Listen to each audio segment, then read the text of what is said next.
दोस्तों आज हम आपके लिए 10 वर्ड मीनिंग लेकर आए हैं। उस वर्ड मीनिंग में मैं आपको वर्ड मीनिंग बताऊंगा और उसकी हिंदी मीनिंग बताऊंगा और उसका पार्ट्स ऑफ स्पीच क्या है और उस वर्ड का सेंटेंस में कैसे हम लोग यूज़ करेंगे उसके बारे में डिस्कस करने वाले हैं। तो आइए, आज का हमारा पहला वर्ड है बिहेवियर। बिहेवियर का हिंदी मतलब होता है व्यवहार या आचरण या चाल चलन। और बिहेवियर का जो पार्ट्स ऑफ स्पीच है वो क्या है, नाउन यानी कि संज्ञा। सेंटेंस विथ हिंदी मीनिंग इसका भी दिया गया है, मतलब इस जो वर्ड बिहेवियर है इसका सेंटेंस में कैसे यूज़ होगा और उस पूरे सेंटेंस का हिंदी क्या मतलब होगा वो भी लिखा गया है।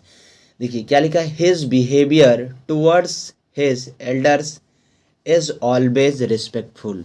मतलब उसका बड़ों के प्रति व्यवहार हमेशा सम्मानजनक होता है। फिर क्या लिखा है, the teacher appreciated his good behaviour in class. अध्यापक ने कक्षा में उसके अच्छे व्यवहार की सराहना की। फिर क्या लिखा है, rude behaviour can hurt people's feelings. असभ्य व्यवहार लोगों की भावनाओं को आहत कर सकता है। ठीक है, दूसरा वर्ड क्या है, स्प्लेंडिड। स्प्लेंडिड का मतलब होता है शानदार, भव्य, उत्तम।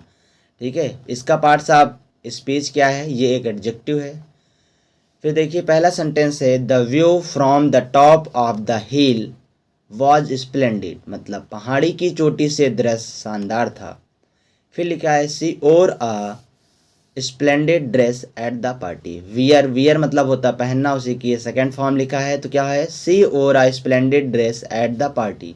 उसने पार्टी में एक भव्य पोशाक पहनी थी। फिर लिखा है, they had a splendid time during their vacation. उन्होंने अपनी छुट्टियों के दौरान शानदार समय बिताया। फिर क्या है, तीसरा वर्ड लिखा है ट्रीटमेंट। ट्रीटमेंट मतलब होता है इलाज या उपचार या व्यवहार। इसका पार्ट्स ऑफ स्पीच क्या है, नाउन है। ये ट्रीटमेंट क्या है, नाउन है। तो आइए सेंटेंस पढ़ते हैं। लिखा है, the doctor gave him the best treatment for his illness. Doctor ने उसकी बीमारी के लिए सबसे अच्छा इलाज दिया। फिर लिखा है, she was unhappy with the rude treatment his she received at the hotel. वह होटल में मिले असभ्य व्यवहार से नाखुश थी। मतलब कि होटल में जो उसको असभ्य व्यवहार मिला था उससे वो क्या थी, नाखुश थी। His new treatment can cure many skin diseases. यह नया उपचार कई त्वचा रोगों को ठीक कर सकता है। फिर चौथा वर्ड क्या है, चौथा वर्ड है एडिक्शन। एडिक्शन का मतलब होता है लत, आदत या एक प्रकार का नशा। इसका पार्ट्स ऑफ स्पीच क्या है, नाउन है ये। क्या, smoking addiction is harmful to health.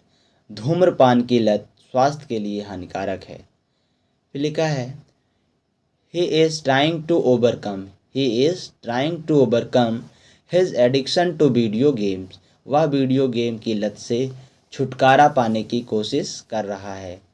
फिर लिखा है, addiction to social media affects productivity. Social media की लत उत्पादकता को प्रभावित करती है। आइए पांचवा वर्ड क्या है, फ्लैटरी। फ्लैटरी मतलब होता है चापलूसी। इसका पार्ट्स ऑफ स्पीच है, नाउन। फिर लिखा है, he used flattery to impress his boss. उसने अपने बॉस को प्रभावित करने के लिए चापलूसी का इस्तेमाल किया। फिर लिखा है, too much flattery can sometimes seam fake. बहुत अधिक चापलूसी कभी कभी नकली लग सकती है। फिर लिखा है, she dislikes people who win favours through flattery. उसे वे लोग पसंद नहीं जो चापलूसी करके लाभ प्राप्त करते हैं। फिर आइए 6 नंबर वर्ड है स्ट्रगल। स्ट्रगल का मतलब होता है संघर्ष, जद्दोजहद और कठिन प्रयास। पार्ट्स ऑफ स्पीच इसका क्या है, नाउन भी है और ये वर्ब भी है। तो पहले सेंटेंस में हम लोग इसका वर्ब के जैसा इस्तेमाल किए हैं। He had to struggle a lot to achieve success. मतलब सफलता पाने के लिए उसे बहुत संघर्ष करना पड़ा। अब जो यहाँ पर स्ट्रगल वर्ड इस्तेमाल हुआ है वो नाउन के जैसा इस्तेमाल हुआ है। The struggle for independence lasted for many years. इसका मतलब है स्वतंत्रता के लिए संघर्ष कई वर्षों तक चला। फिर उसके बाद से अब इसमें जो स्ट्रगल यूज हुआ है ये वर्ब के जैसा इस्तेमाल हुआ है।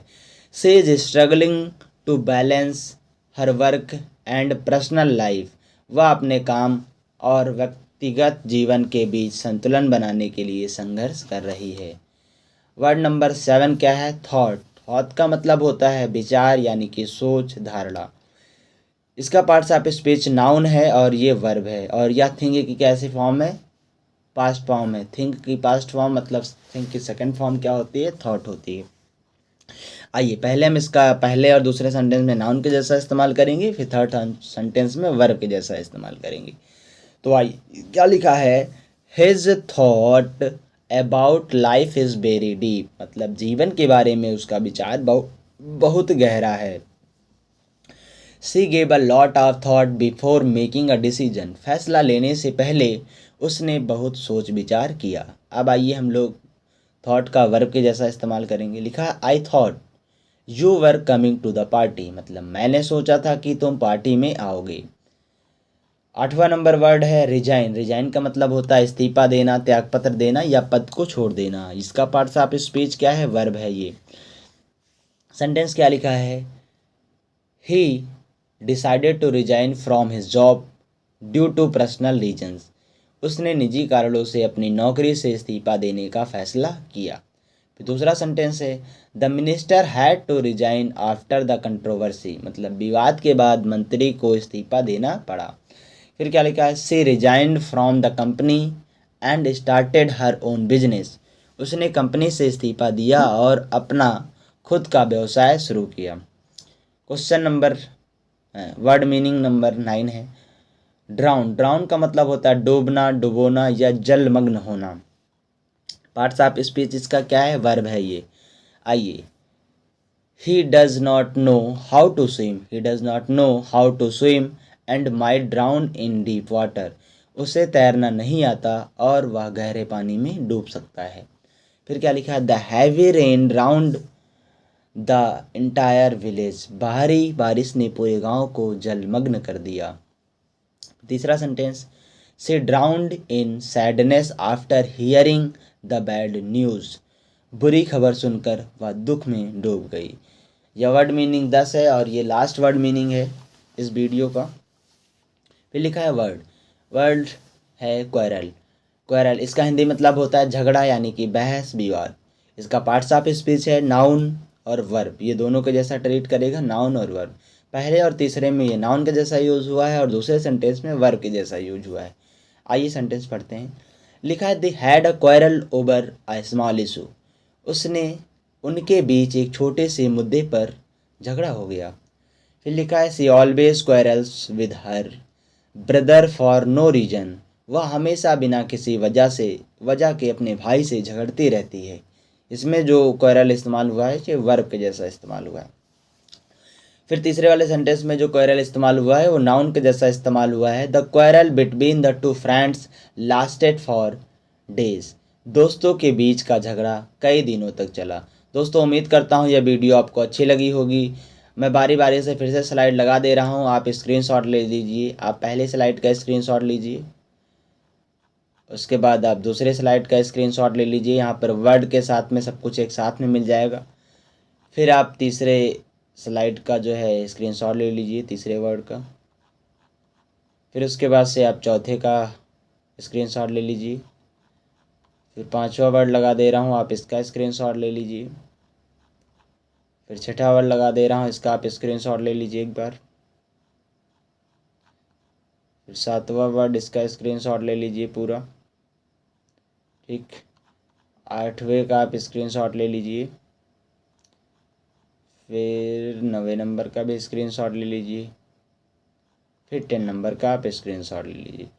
दोस्तों इसी तरीके की वर्ड मीनिंग विद सेंटेंस और उसका पार्ट्स ऑफ स्पीच क्या है इसकी वीडियो मैं रेगुलर अभी इस यूट्यूब चैनल पर डालने वाला हूं। तो अगर आपने अभी तक इस चैनल को सब्सक्राइब नहीं किया है तो चैनल को सब्सक्राइब करिए, वीडियो को अपने दोस्तों के साथ शेयर करिए ताकि आपके दोस्त भी सीख पाएँ और आप लोग आपस में डिस्कस कर पाएँ। वर्ड मीनिंग की ऑलरेडी वीडियो अपलोड हो रही है, उसको भी देखिए, इस वीडियो को भी देखिए ताकि आपकी इंग्लिश मजबूत हो। ट्रांसलेशन की वीडियो कंटिन्यू अपलोड हो रही है, उसको भी आप देखते रहिए। Thank you very much.